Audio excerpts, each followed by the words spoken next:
जय हिंद दोस्तों, स्वागत है हमारे यूट्यूब चैनल में। आज हम आप लोग को पढ़ाएंगे जैव विविधता या बायोडाइवर्सिटी के बारे में। हम आप लोग को आज पढ़ाएंगे, तो लेट नहीं करते हैं, चलते हैं अपने टॉपिक पर।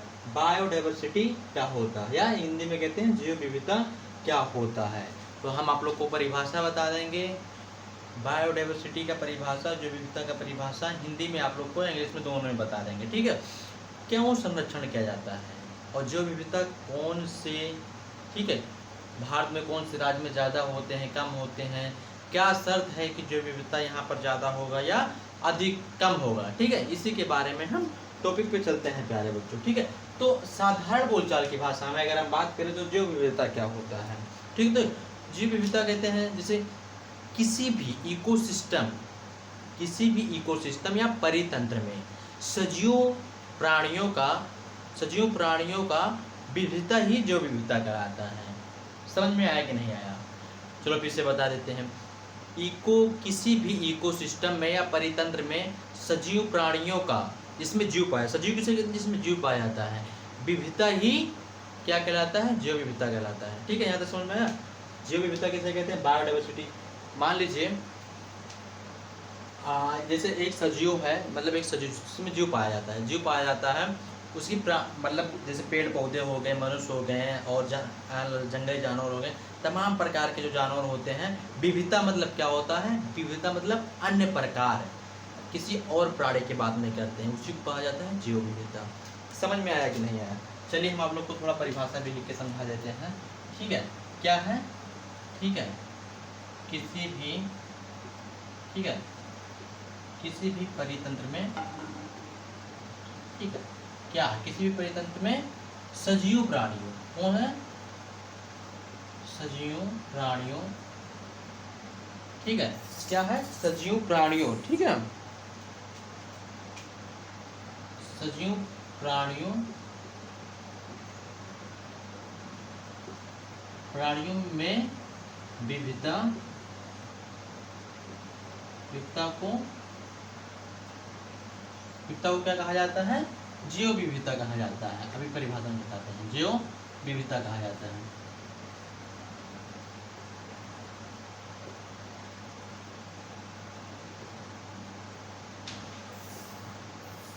ठीक है, क्या कहा जाता है? जैव विविधता कहा जाता है। ये क्या है? किसी भी परितंत्र में, परितंत्र तो आपको हम बता दिए थे, इकोलॉजी इकोसिस्टम तो पढ़ाए थे। इकोसिस्टम किसी भी मतलब जैविक था, अजैविक था, ये दोनों बारे में तो हम आप लोग को बता ही दिए हैं। किसी भी परितंत्र में, एक तंत्र में होता है, जैसे एक निश्चित भूमि ले लेते हैं या भूभाग ले लेते हैं। इस निश्चित भूभाग में किसी एक विशेष प्रणाली का नहीं, सभी प्रकार प्राणियों में क्या होता है? अनेक प्राणियों हो जाते हैं, या जंगली जानवर या कुछ भी हो जाते हैं, उसी को क्या कहा जाता है? विविधता कहा जाता है। विविधता का अलग होता है अन्य प्रकार, इसका भाष करें तो अन्य प्रकार हो जाता है, अन्य प्रकार। ठीक है, क्या होता है? अन्य प्रकार। ठीक है, विविधता, उसी को कहा जाता है जैव विविधता। परिभाषा तो आप लोग को समझ गए होंगे कि परिभाषा बता क्या रहा है। ठीक है प्यारे बच्चों, यहाँ तक आप लोग को बिल्कुल समझ में आ गया होगा। फिर भी कोई डाउट, कोई दिक्कत होगा तो आप हमसे पूछ लीजिएगा। चलिए हम आप लोग को आगे थोड़ा बताते हैं क्या शर्त है। ठीक है, जैव विविधता की क्या शर्त है, किस क्षेत्र या किस राज्य में ज़्यादा जैव विविधता होते हैं। ठीक है, तो शर्त हम आप लोग को बताते हैं, जैव विविधता की शर्त। ठीक है, जैव विविधता के शर्त, विविधता के, ठीक है, शर्त के बारे में बात करते हैं। तो इसकी दो शर्त हैं। कौन कौन शर्त है भैया? उच्च तापमान, ठीक है, उच्च तापमान या वर्षा, इसके दो हैं। ठीक है, देखो, अत्यधिक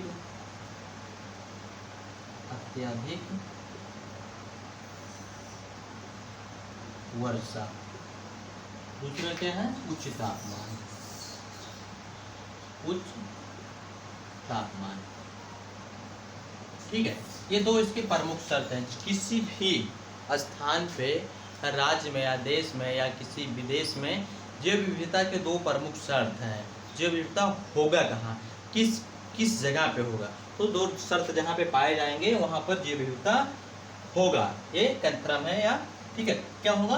अत्यधिक वर्षा होगा और उच्च तापमान रहेगा, वहाँ पर क्या होगा?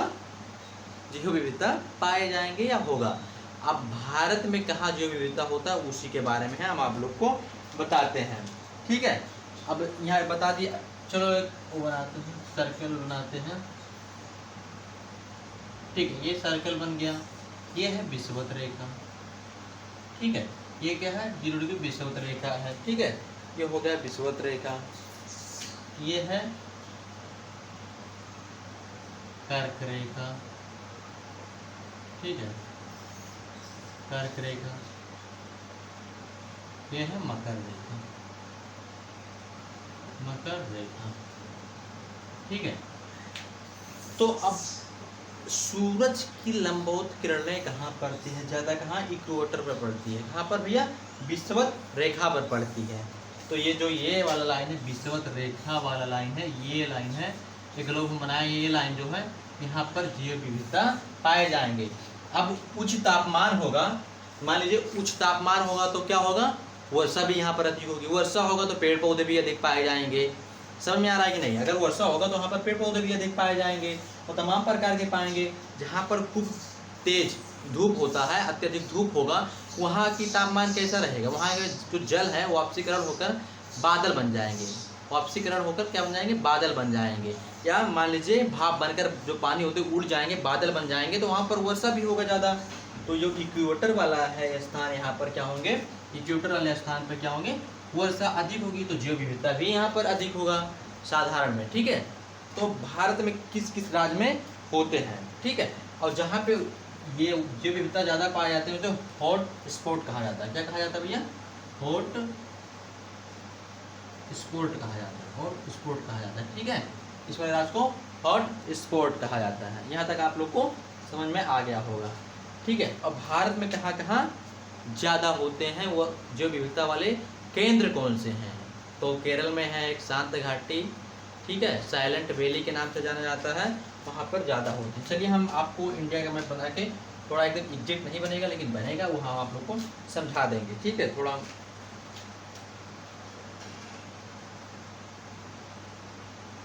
ठीक है, एग्जैक्ट नहीं बन पाएगा लेकिन बनेगा। ठीक है,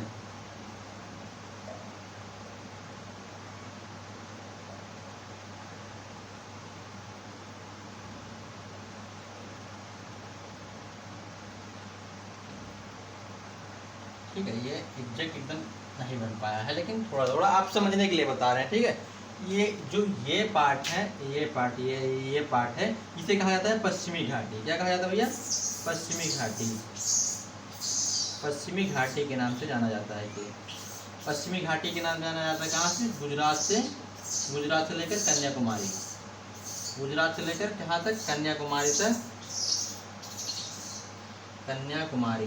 ठीक है, कन्याकुमारी जो हो रहा है वहाँ तक इसे क्या कहा जाता है, पश्चिमी घाट कहा जाता है। पश्चिमी घाट कहा जाता है, यहाँ जैव विविधता के केंद्र पाए जाते हैं। यहाँ पे एक राज्य केरल है, वो जैव विविधता के लिए प्रसिद्ध है।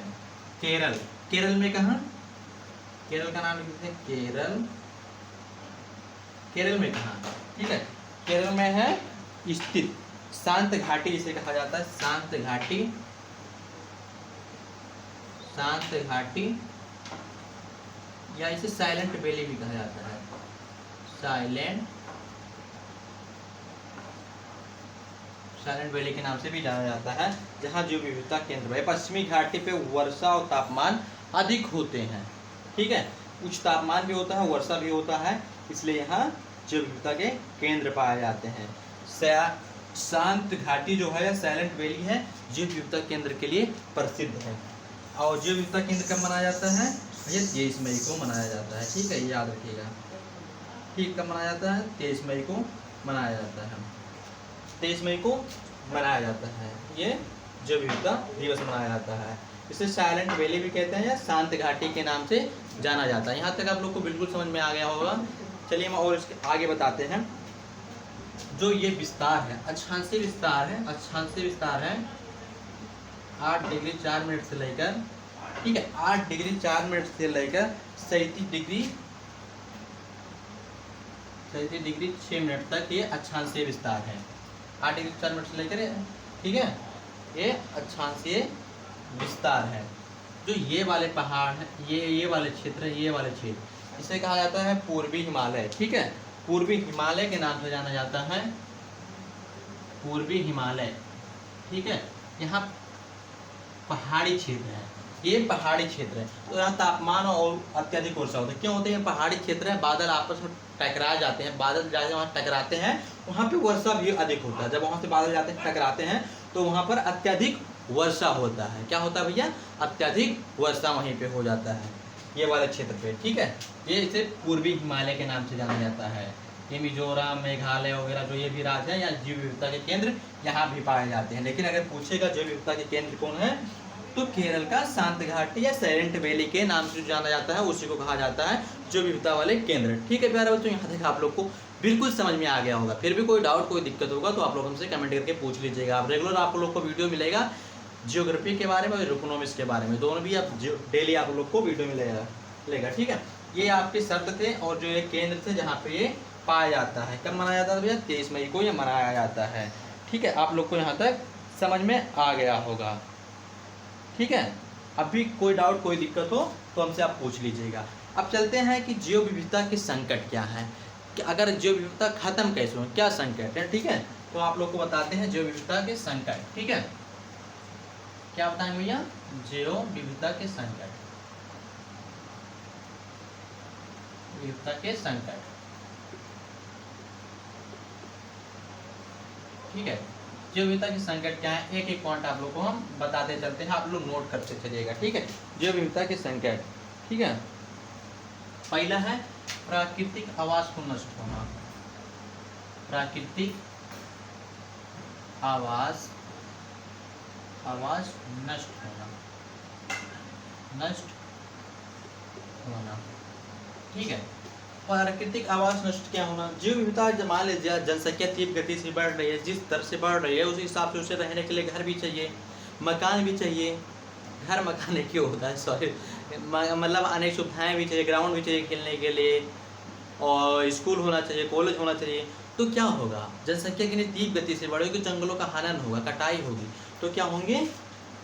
प्राकृतिक आवास नष्ट होगा, जो जंगल वगैरह है वो नष्ट होगा, तो जैव विविधता कहाँ पाए जाएंगे? जंगली जानवर में वो ऑटोमेटिक मर जाएंगे, जो पेड़ पौधे में पाया जाता है वो भी ऑटोमेटिक विलुप्त होते जाएंगे, खत्म हो जाएंगे। ठीक है, यहाँ आप लोग को समझ में आ गया। सेकेंड पॉइंट क्या है? ठीक है, ग्लोबल वार्मिंग। ठीक है, ये भी आता है, लिख देते हैं। क्या होता है? वैश्विक तापन या ग्लोबल वार्मिंग भी इसे कहा जाता है, वैश्विक तापन। ठीक है, ग्लोबल वार्मिंग वैश्विक तापन को एक ही माना जाता है। जैसे प्राकृतिक आवास नष्ट हुई, ऑटोमेटिक पीपीएम का जो पार्ट पर एलिमेंट नापा जाता है, कार्बन डाइऑक्साइड की मात्रा बढ़ जाएगा, तो फिर जो होंगे मतलब क्या, सूर्य की किरणें आती हैं पृथ्वी पर, एब्जॉर्ब हो जाती है, मतलब यहाँ पर रहें से वापस नहीं जा पाती हैं, दीप तरंगे में वापस नहीं जा पा रहे हैं, इसलिए पृथ्वी में गर्म हो जाता है। तो कुछ जीव जंतु हो जाए तो अपने आप को सक्षम नहीं हो कर पाते हैं, जिस हिसाब से वहाँ के तापमान होते हैं उस हिसाब से एक जोर में सक्षम नहीं हो पाते हैं, इसलिए वो खत्म हो जाते हैं, विलुप्त हो जाते हैं। तो ग्लोबल वार्मिंग भी एक, ठीक है, और भी जैसे और भी कुछ पॉइंट है उसके बारे में आप लोग को हम बताते हैं। ठीक है, विदेशी प्रजातियों का आगमन होना है, क्या है? तीसरा पॉइंट क्या है? विदेशी प्रजातियों। ठीक है, विदेशी प्रजातियों। ठीक है, क्या है? विदेशी प्रजातियों का आगमन।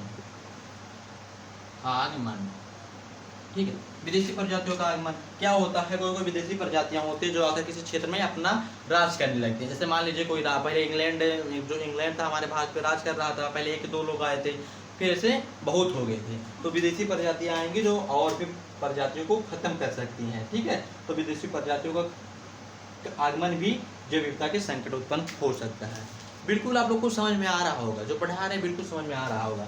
फिर भी कोई डाउट, कोई दिक्कत होगा तो हम भी आगे आप लोग को बताएंगे। ठीक है, नगरीकरण या औद्योगिकरण, चौथा पॉइंट है, बस 4 पॉइंट ही बताएंगे। नगरीकरण या औद्योगिकरण, नगरीकरण या औद्योगिकरण, ठीक है,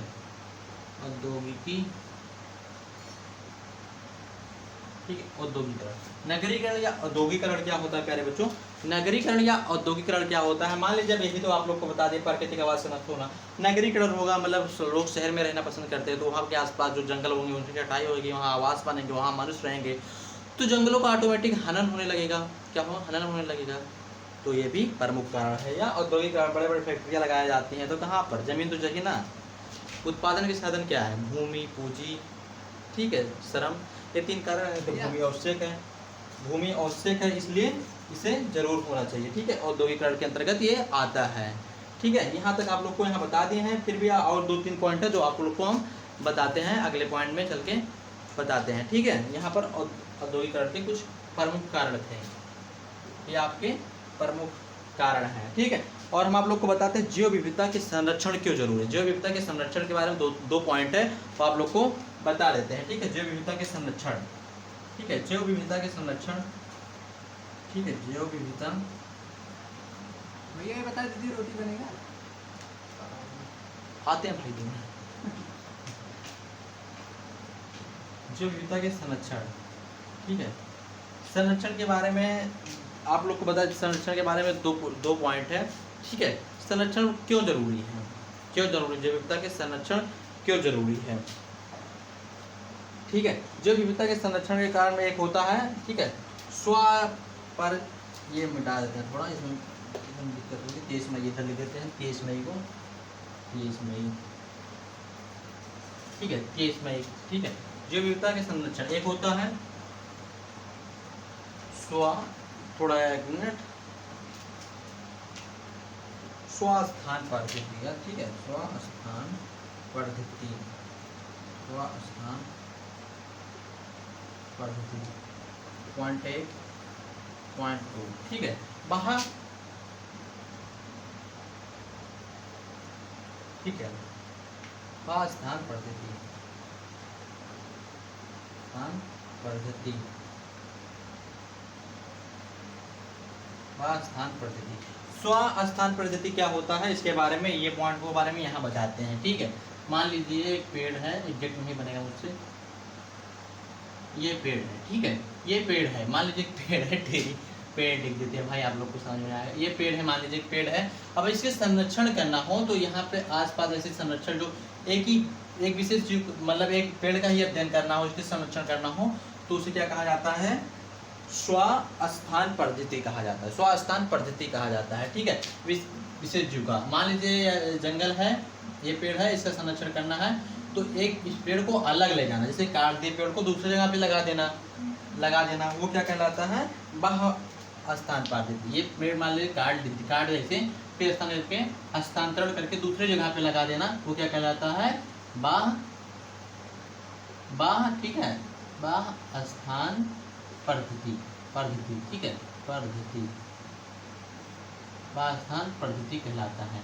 ठीक है, यहाँ आप लोग को बिल्कुल समझ में आ गया होगा। फिर भी कोई डाउट, कोई दिक्कत हो तो आप मुझे जरूर पूछ लीजिएगा। इस वीडियो में आप लोग को जहाँ तक बता पाए हैं वहाँ तक अच्छा ही बताए हैं। फिर भी कोई डाउट, कोई दिक्कत हो तो आप लोग हमसे जरूर पूछ लीजिएगा। मछलियों में भी होता है, मतलब अनेक प्रकार के जो जीव जंतु होते हैं, जैसे होता है परबल द्वीप क्षेत्र में जो विविधता पाए जाते हैं, जलीय विविधता कहा जाता है। क्या? परबल द्वीप में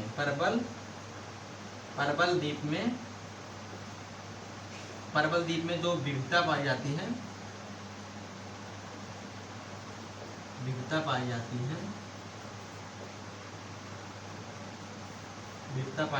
उसे जलीय विविधता कहा जाता है।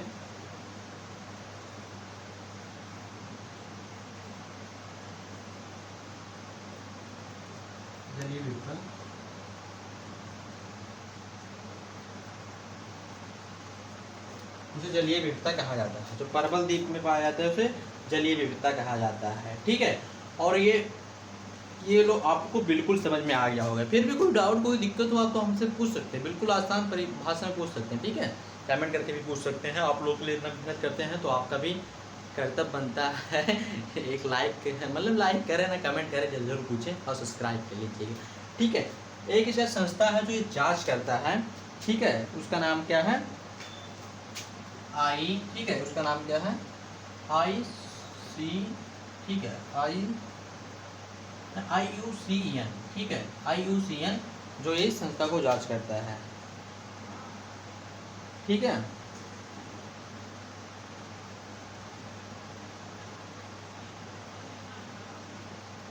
ठीक है, ये जांच करता है। इसका पूरा नाम है इंटरनेशनल यूनियन कन्वर्सेशन नेचर, ठीक है, ऑफ नेचर।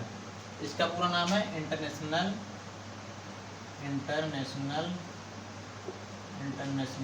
ठीक है, इंटरनेशनल यूनियन कन्वर्सेशन, ठीक है, कन्वर्सेशन ऑफ नेचर,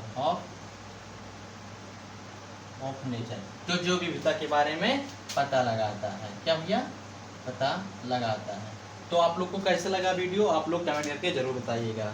तो मिलते हैं अगले वीडियो में। जय हिंद। जब तक के लिए प्यारे बच्चों, फिर आप लोग को जिस टॉपिक वीडियो चाहिएगा वो हमें बताइएगा। आप एक बार स्क्रीनशॉट ले सकते हैं, बिल्कुल आसान भाषा में आप लोग को बता दिए हैं। तब तक के लिए जय हिंद।